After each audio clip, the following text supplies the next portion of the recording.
plans unfolding for economic recovery, at the federal level, at the state level, and certainly at the local level.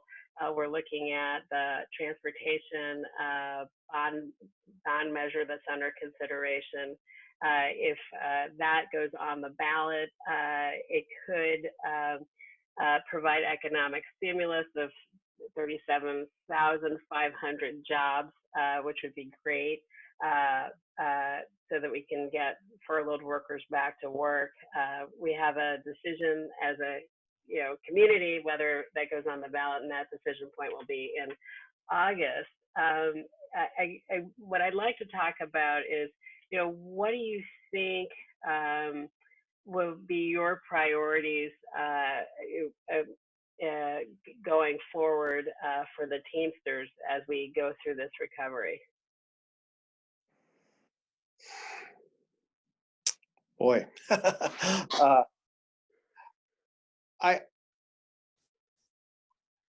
I guess it will be nothing more than trying to work with the employers that we represent and ensure that they rehire employees, our members, by seniority and in an appropriate manner. I'm not sure what else I can tell you besides that, Karen. Okay. Well, and it was a pretty broad and pretty vague question, so you're entitled. You're certainly entitled. Pam, do you have thoughts about going forward? Yeah. So already, people in Washington are talking about the next, kind of package that is going to come out. I think to think a little bit longer term. One of the things to think about is, as we saw in the Great Recession, the value of the shovel-ready projects, the ARA, that allowed spending to go out for infrastructure and other kind of projects to create jobs like you're talking about in the transportation initiative. So that certainly could be helpful.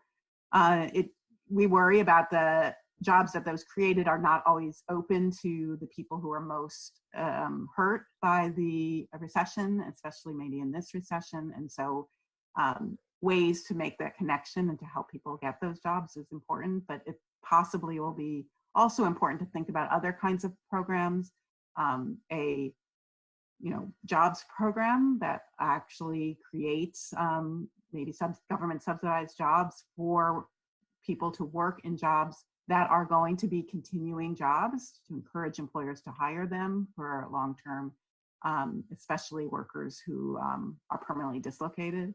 And of course, helping to get firms to be able to rehire furloughed workers is great and important. Longer-term benefits, we already have a bit of experience with long-term unemployment benefits from the last recession, but we really have no experience with what's going to happen to these alternative gig workers once this money runs out, whether it'll be extended. And I think that's an important thing to think about. But we also really don't want to lose this moment of highlighting the issues that have really existed in the labor market for a long time that we should be taking care of, thinking about paid leave and the lack of paid leave that so many workers have happening at local, state, and certainly thinking about it at the federal level, as well as of course, access to health insurance. This really highlighted the issues for workers in that respect. So hopefully our part of our longer term planning will think about that. Finally, I really think we have some experience in how to use public workforce dollars to think about retraining. And as we were thinking about what to do with the dislocation of workers because of technology, right now, we can think about whether some of that has been accelerated. There's going to be need for some workers to have retraining and to really think about how to do that best, efficiently, and for jobs that are in demand. That is a lot to take in. So one thing. Yes. Can I add one more thing? Oh yes, please. Hold on one second. second. Sorry. Yes.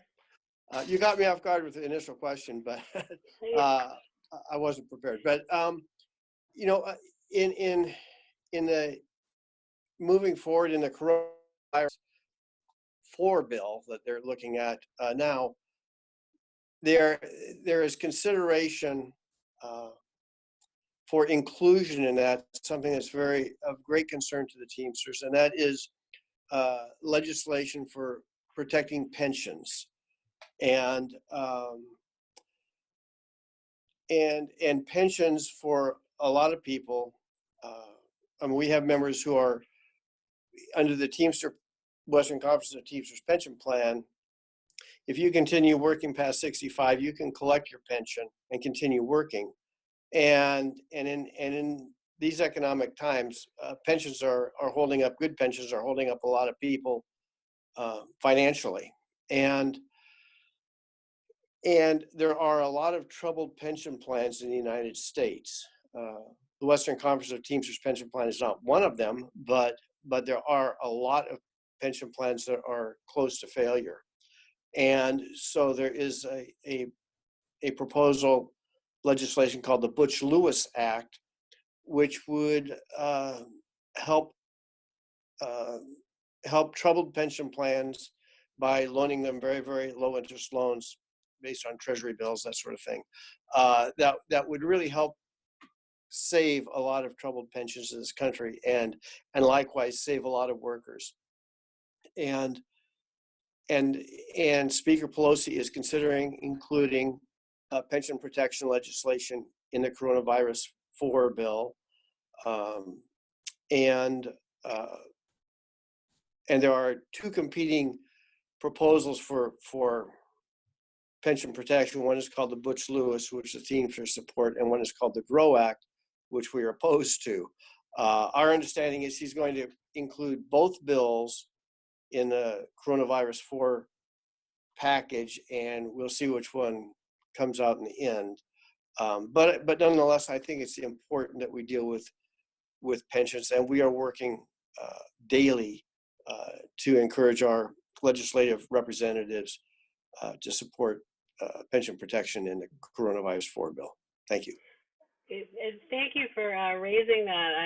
I'm glad to hear. As you know, my mother is a school teacher, retired, and she relies on her pension and benefits from when she taught as a union member.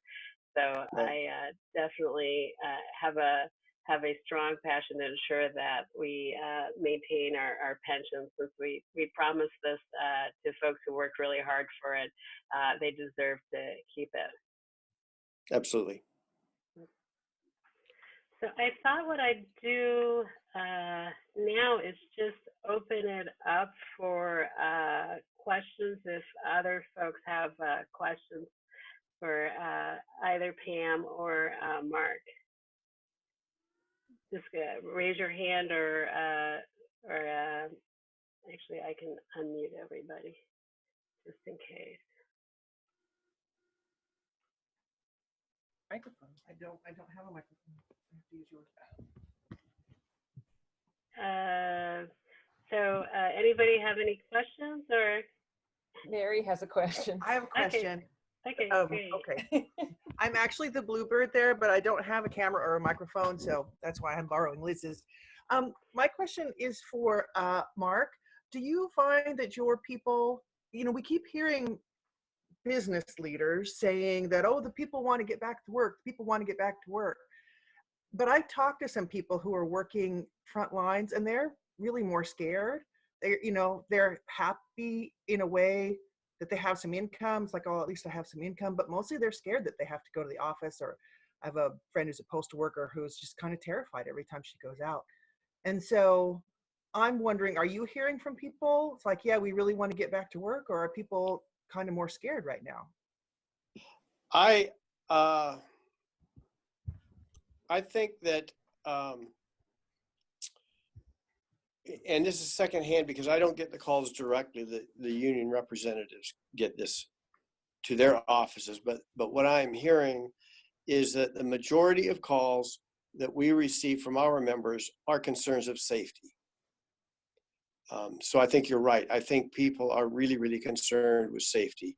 I think that I suspect that whenever the decision is made to start loosening up restrictions and sending people back to work, I have a very strong feeling that we're going to get a lot of calls, and it's going to be a challenge because I think, boy, I think if the government says go back to work, it's okay.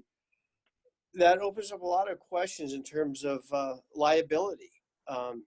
And for us, if a member does not feel safe returning to work, or does not feel the conditions at work are safe, or the employer has taken adequate precautions and they refuse to go to work, then are we in a situation where we're going to be defending them, through a grievance process or that sort of thing? And I'm frankly, I'm not sure how that's going to wash out, but I suspect it's going to be a real problem for us. Did I answer your question? Yes, yes, you did. Thank you. Okay.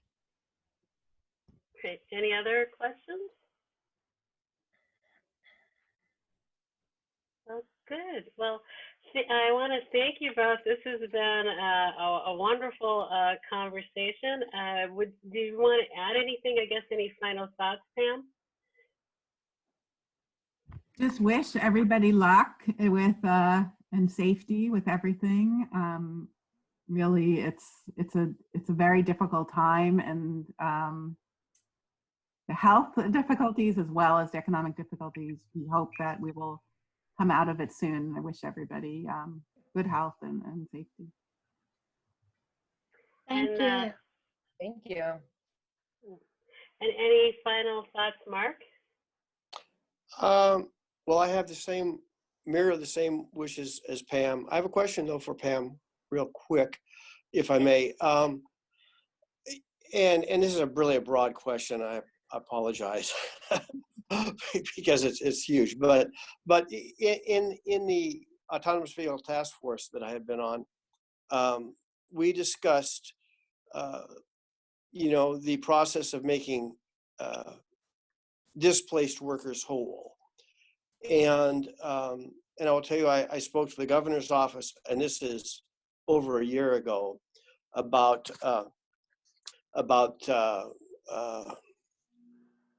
displaced workers. And they just said, "Oh, we'll just do a job retraining program," and I called BS on that. I don't think that is a solution for a 55-year-old truck driver who's making $100,000 a year. And one of the representatives who is on the task force said, "Has there ever been a national program where we've dealt with displaced workers in a way that would, protect them and make them whole?" And I won't take credit for it. Arthur Towers from the Oregon Trial Lawyers Association spoke up and said, "Yes, there has been. It was the GI Bill." And I would just say that I think for displaced workers on a national level, we need to come up with a program, something like the GI Bill, that offers displaced workers education, low interest loans, healthcare, all those sorts of things. And I think that's what it's going to take to help people transition who have lost their jobs. So I agree with. Well, I would agree with what you said in that there's not a one solution, right? A one size fits all solution, right? Exactly. It's really, especially when we were thinking about what technology displacing workers. We don't want to be anti-technology. We want to think about how technology can be used positive for flexible work, to support workers and make work even more meaningful and higher paid, right? But there is going to be dislocation. And so training and GI Bill, really important, solid ways that are meaningful to the people who they're being offered to, are important. And there may be other things, even a bridge to retirement to Social Security that might be important for some. there's a lot Absolutely. of different pieces that need to be thought about, but I think, you know, we were thinking about that. It needs to be thought about for this longer term of automation, but it certainly could also be thought about in response to this recession as a beginning. So yeah, I agree with you. It's important. It's a really important thing to think about. Okay. Um, My battery on my phone is almost dead. Okay. Perfect timing. Perfect timing Ma- then. Mark, it's Yes. Karen, may I just chime in for a minute? I've known Sure. Karen for almost 40 years, good friend of hers, and I worked for a 145-year-old art school in New York, and Mhm. we credit the GI Bill with keeping the art school open. And a lot of great artists, whether it was Jackson Pollock or Alexander Calder, whomever, really benefited from that. And so I think you make a really good point that the GI Bill type of program has much greater impact beyond even just the people who are getting the training, Sure. but the organizations that get sustained as a result of that. Certainly. Well, thank you. Wonderful. This has been a wonderful discussion. You know, I learned some things, and I'm glad that we were able to do this. You know, being a candidate for elected office for Metro Council doesn't mean that I have the answers. And in fact, I love talking to experts like Mark and Pam in order to learn more and figure out how we can do best for our community. So I want to thank everybody for participating in this experiment of doing just an hour-long conversation on an important issue. And I look forward to having further conversations in the future on this. Thank you so much. I really appreciate it. Thank you for putting this together, Karen. Good luck. Thanks. Stay Thank you, safe. Karen. Stay safe, everybody. Bye now. Bye.